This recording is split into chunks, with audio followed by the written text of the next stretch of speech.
Hello hello Mrs Sargam ઝવેરી, हाँ बोलूँ छू। તમે ક્લિનિક પર આવી જાઓ, હું તમને સરોગસી વિશે બધું સમજાવી દઉં. હા હું હમણાં જ આવી જાઉં છું। હું તમને બીજો એક એડ્રેસ મોકલું છું, ત્યાં આવજો તમે. આજે હું મારા ક્લિનિક પર નથી, પણ મારું બીજું ક્લિનિક છે ત્યાં છું. અહીંથી જસ્ટ અડધો કલાક દૂર છે. ઇટ્સ ઓકે, હું ત્યાં પહોંચી જઈશ, તમે ચિંતા ના કરો, હું હમણાં જ આવું છું।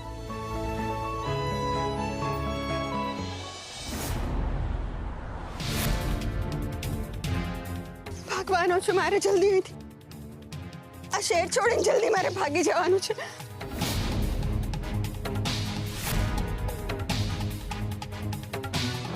આ શહેર છોડીને જતા જ રહેવું છે, મારે નથી રહેવું અહીંયા। એની વાણી, એના વિચાર, એના વર્તનથી થાય છે। જો ને, માણસ કરોડપતિ હોય પણ એને દાન કરવાના, સેવા કરવામાં જીવ ના ચાલે તો એના પૈસા કંઈ જ કામના નથી।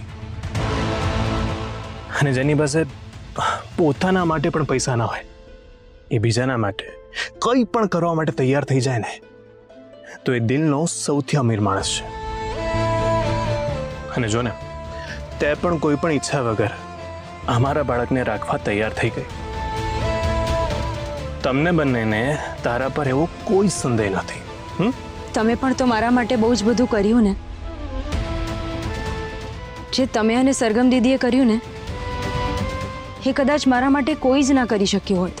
મને લાગે છે સરગમ અહીં ક્યાંય આસપાસ જ છે। હા, જો ત્યાં જ છે।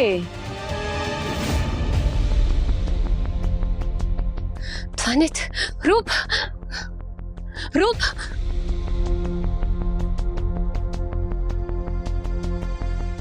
સરગમ દીદી, રૂપ, રૂપ, આજો।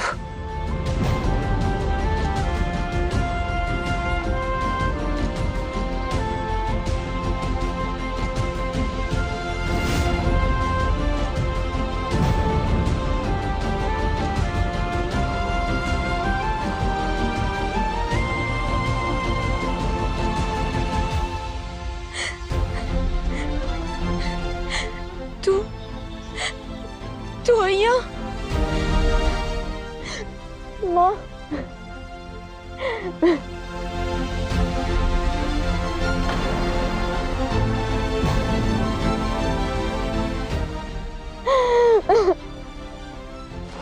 દૂર થઈ જાય। હું મારી જમીન કોઈને નહીં આપું, હું મારી જમીન નહીં જવા દઉં, હું મારું ઘર કોઈને નહીં આપું।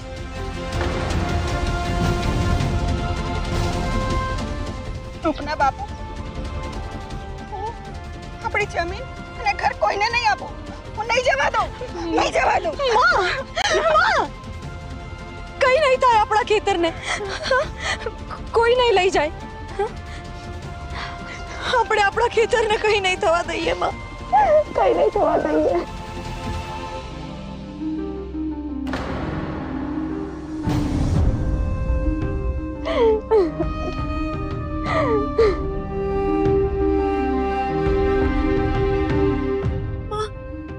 રૂપ, શું ખરેખર આ તારી માં છે?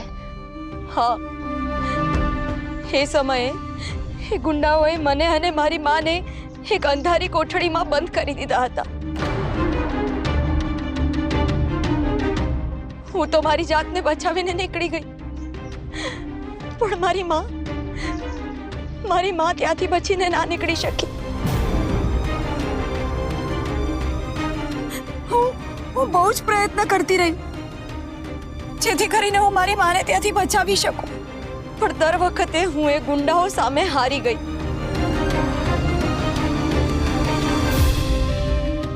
મને એમ હતું કે થોડો સમય વીતી જશે એટલે હું મારી માને ત્યાંથી છોડાવી દઈશ, પણ એવું ના થયું। હું મારી માને બહુ જ પ્રેમ કરું છું।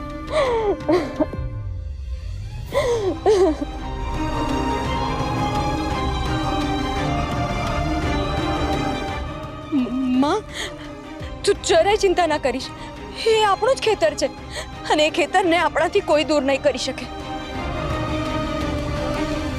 અને તને અને મને પણ કંઈ નહીં થાય, તું ચિંતા ના કરીશ। હા માં। મને એવું લાગતું હતું કે આપણું જીવન કેટલું સંઘર્ષ ભરેલું છે. પણ જો રૂપને તો જો, એ તો આપણા કરતાં પણ વધારે વિકટ પરિસ્થિતિમાંથી પસાર થઈ રહી છે.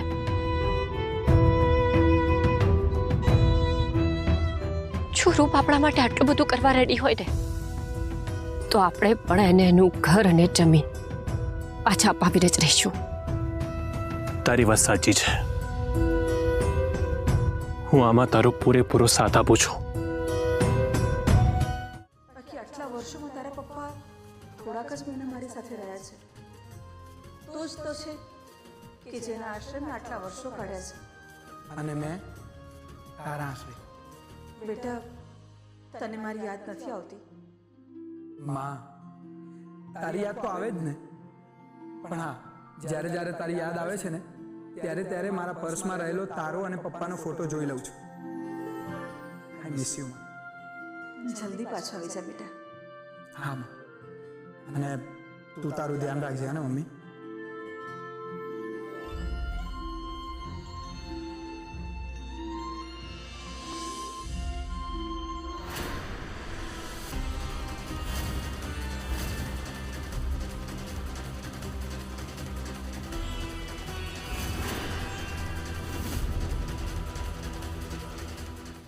પરી, દવા તો તારે લેવી જ પડશે. હા, મને કઈ થયું જ નથી તો શું કરવા દવા?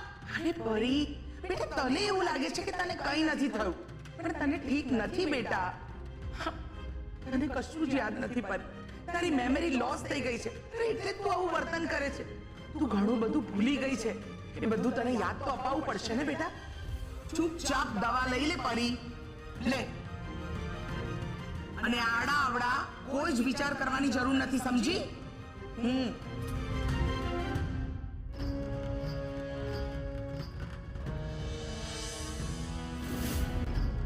મમ્મી જ્યારે હોય ત્યારે મને શું યાદ અપાવવાનું કહેતી હોય છે, પણ મને સાચે જ કઈ યાદ નથી. અને જે વસ્તુ મને યાદ નથી, મને યાદ પણ નથી કરતી. અને આ દવા તો હું નહીં જ ખાઉં.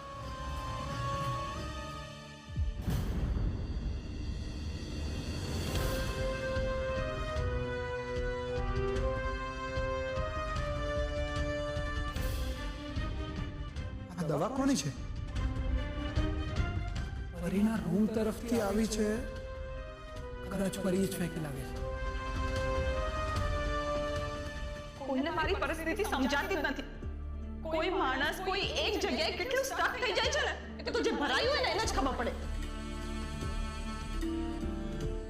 તમે અહીંયા હા, હું કંઈક શોધવા આવ્યો છું. શું શું શોધો છો?